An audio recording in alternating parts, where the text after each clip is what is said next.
great since being in Milan. I think PUMA has organized a very, very successful event. We met a lot of fantastic people from different parts of the world. And also to embrace a tool that I grew up using, soccer boots, to be looked at differently now. There's a lot of science behind it.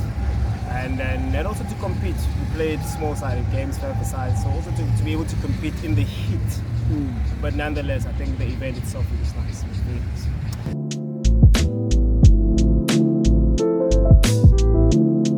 It's a lighter boot. I think we always knew that, in football there's a lot of things that's always going to evolve as much as the football evolves. And the boot itself, the way now brands are making boots, they're making sure that it becomes lighter, especially for a certain type of players playing in certain positions. And Ultra, which is initially made for fast players, wingers, it's a bit lighter, and I enjoyed wearing it as well. Of course, it is a bit tight, so I would advise maybe to have like a small, maybe a little bit of a bigger size because it's a little bit tight, but it's very comfortable, it's light, so I really, really enjoy using it today.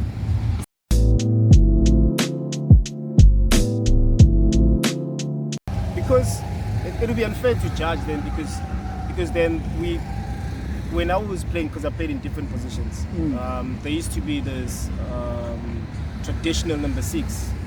So playing as a 10, there's always be somebody that defends or that goes with me wherever I go. So it made things a little bit difficult for me to score as many goals as I should. But now you look at teams, they don't have like more of the traditional number 6. But yet again, I think because the game is evolved, I think I'll still have the same number of goals, 8 to 10 goals per season as a midfielder, because I think I enjoy more of being creative than scoring goals. Yeah.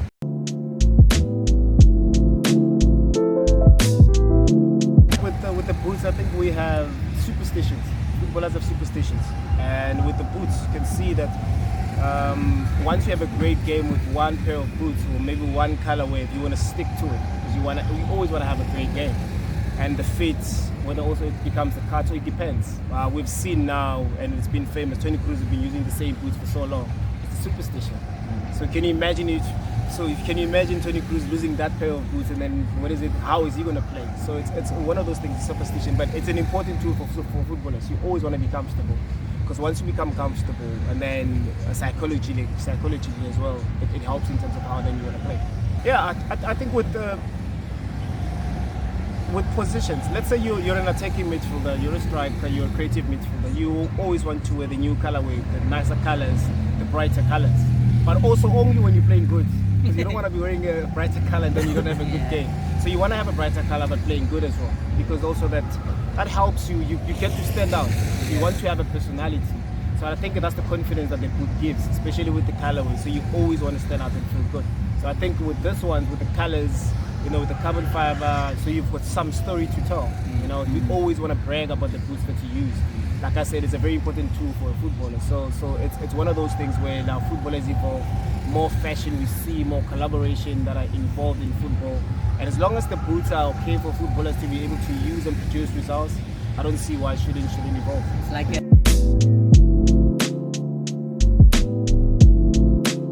I think it comes from my childhood, because I don't think I grew up as a very comfortable and confident person. I think I was very shy, very introvert, and then the only time that I would see I would have a little bit of a personality was on the pitch. And I think once you start hearing people speaking good about you, you start having that little bit of a confidence, you have a spring on your step. And I think that's when it wasn't a decision that was made. I think it was just a feeling that I am different, I should embrace it, and I should enjoy being talked about very nicely. Because at first I didn't want people to talk about it. I remember as well when I started playing in the PSL, when they come to announce that I'm man of the match, I would want them to give it to somebody else because I didn't want to speak in front of the camera. Not understanding the meaning of the man of the match award. So it's one of those things. Once you lack confidence, and also at times it shows on the pitch as well as a footballer. But then because I'm a very competitive person, but then I needed to find the balance. You can't be very competitive and then you're very shy. You don't have a personality. You're very, you don't have a character. And then I was encouraged by so many coaches, to show that character, even off the pitch as well, because they always believe that I'm a leader without having a number. And I think that's where everything started boiling out. Of course, once you grow, you learn certain things. And I've always been a player that I didn't like being compared to anybody. Like even the guys that played before me. because my mentality was always to be better than anybody else that has ever done it. And I've always said I want to be compared once everything is done. While I'm still playing, you're limiting me, which means you're saying I can't reach or I can't surpass the person that you're comparing me to. So those type of things are always the ones that also have, that adds on to the personality. Wow, how then do I play? How then do I also evolve into the game?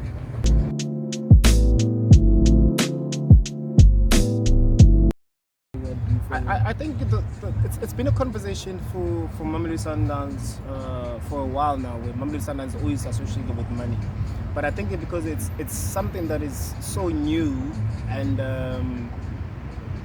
we struggle to comprehend as to then how then does the team now, or what does the team then do with the money that they have. But also if you look at the team, Sundowns has development structures. They've got ladies football team, so the money that they get everywhere else, it helps run the team a little more better, but also it helps us all to sign better players to be able to not just compete locally, but compete continentally as well.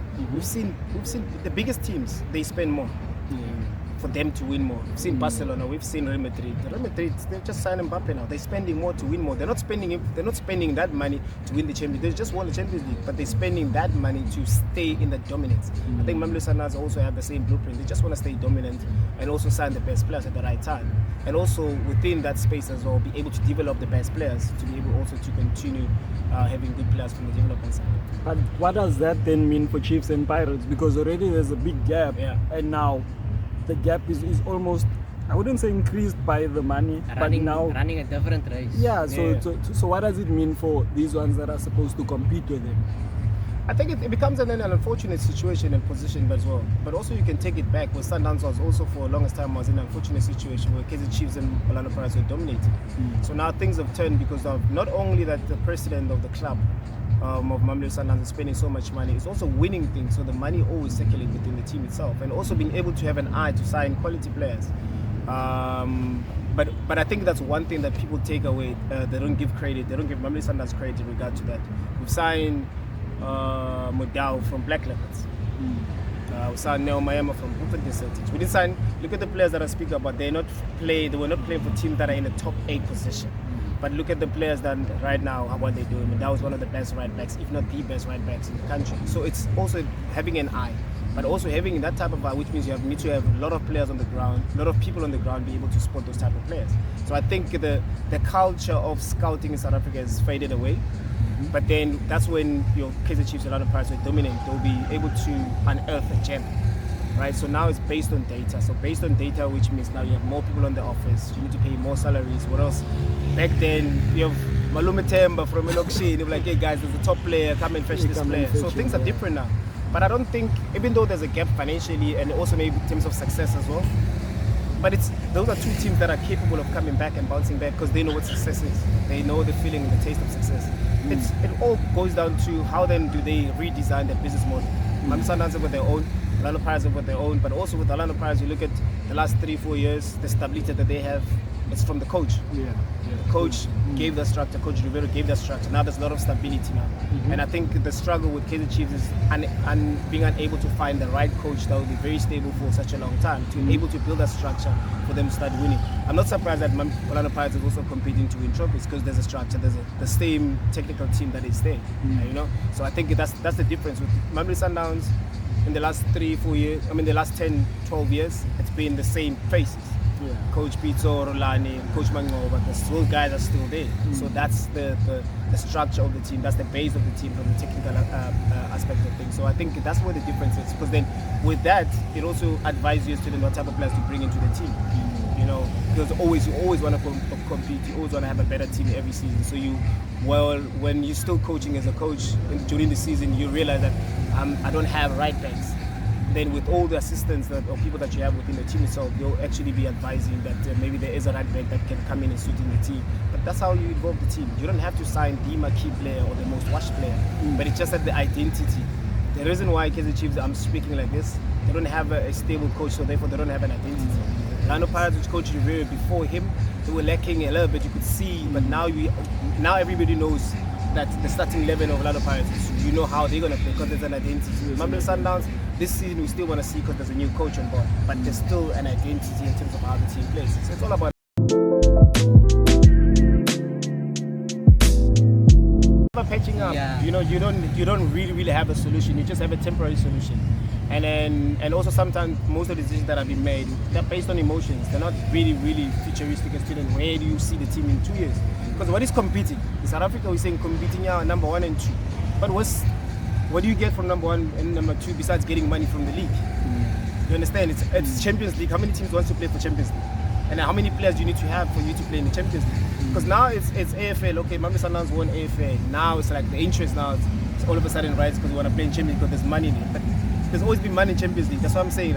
The bigger investments, I mean, we know the story. So I think most of the teams, they didn't want to invest. But I'm glad to see that the team, like Orlando Pirates, as huge as it is, it's slowly going back to that continental dominance, that continental awareness as well as today, how important it is for them to participate in this tournament. Because then you start attracting good players from everywhere.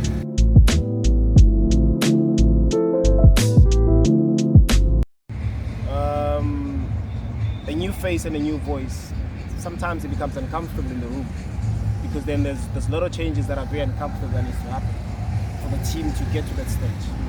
I'll use this as an example as well. When Coach Pito came through, it was hell. Everybody was uncomfortable. A lot of players lost their jobs, but nobody remembers that. We all remember the success. But if he didn't win, we'll still go back to that. But you understand. So I think with the direction of Mamelodi Sundowns, where they want to take it, they're taking a risk because then you have a successful product, a system that works. Then how then do you want to continue with that dominance? It's now you're eyeing Club World Cup. You want to participate there every season. You need 21, 22-year-olds. When you get there, they need to be experienced players for you to continue that dominance. So the direction is very different. Of course, it's uncomfortable. Even for me as a fan, it's a little bit uncomfortable because I'm so used to knowing what Sundowns are going to do, so used to knowing the players, so used to knowing that every season you're collecting a trophy.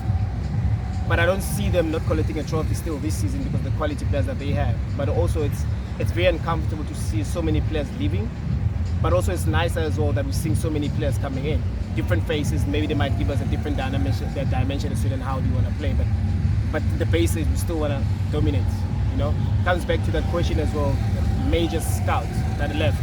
I think data is important, but without context it's useless.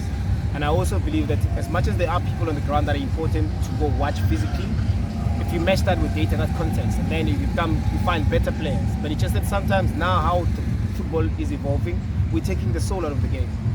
There's VAR, the referee can make his own decision, he needs to go watch the screen and to make, they're saying when the hands are like this, they are in unnatural position. Who plays football in a natural position? Because you still have to run. That's not a natural position. You still have to, all those type of things. So the soul of the game has been taken away a little bit surely. But data is important, but so is context. I think sometimes we forget that a good player is a good player, but I've seen teams signing a striker, 49 goals. Which league? What division? The type of teams that is playing against. Did he score against the big teams? Like for South Africa, if I'm a scout that maybe scouting from Milan and scouting a South African, maybe a number 10 position. First thing is, how many goals, that's data, how many games have you played? And within that is the goals that you scored playing against which teams, fighting for relegation or fighting for the championship. Then how many assists did you have? How many minutes did you play? Right? And then what type of system now? System now is not database. Now it's context. I need to be there to actually watch if you can fit into the system because I need to see what is it that you're doing off the ball. I need to see what is it that you're doing on the ball. So those things actually, they work hand in hand. It's just that at times we're prioritizing one, we're neglecting the other one. And I just hope that with the system and the structure, how it's changing, we'll forever have the base right, even though we're adding on to try and dominate the continent. Just the top three, and I think last one from me. What have you made of your signings? Sundowns, like you're saying again, have gone out of the box. Out the Sales, they've brought in, what's the left back's name? Tiwani, the young boy. They haven't. Kodisang, Reyners. What have you made of this? I think it's because now you have a new coach, which is Coach Mangoba. He also wants to have his own footprint and identity as to how Mamelodi Sundowns wants to play. And then maybe it might be the coach that he spoke highly of it. He said he wants to play forward the back. So forward the back, which means you need to have a left back and a right back permanently. Because they might add on when you attack. But that's how he wants to play. With Coach Lani, you knew that sometimes it's 3, sometimes it's 2, because he wants to have more numbers in position. Yes. So now, maybe with Coach Mangoba now, he wants to have maybe quick transitional play going forward to be able to score goals as quickly as possible. So it just depends on what coach wants to do. And like just like Coach Luan, when he was at Sundowns, they gave him a license to sign whoever that he wanted to sign. So it's Coach Pito. So every coach that takes over, they need to have their identity, because at the end of the day, they've got a mandate to win. And it's okay to give you every tool that you need, so that when you do fail, my friend, we gave you everything that you needed. So it's going to be very interesting for me as well to watch how Mamelodi Sundowns are actually going to be playing this season, because I actually said even last season to Coach Ulana, I said it becomes a problem now, because every team, when they play Mamelodi Sundowns, they become one-dimensional. They just want to defend, low block. Then how then do you find solutions? Then he said, I need wingers that can dribble people. That's why he signed Ribeiro, because he wanted players that can come in and dribble. But then Ribeiro showed us first 2 games on the right, then he became a false 9-inch and started scoring. So you can't take him back there. So now you have to change the system and adapt according to the strength of the players that you have. So it will be very interesting to see, because I haven't had like a depth conversation with Coach Mango, but it will be very interesting to see then how Mamelodi Sundowns play this season.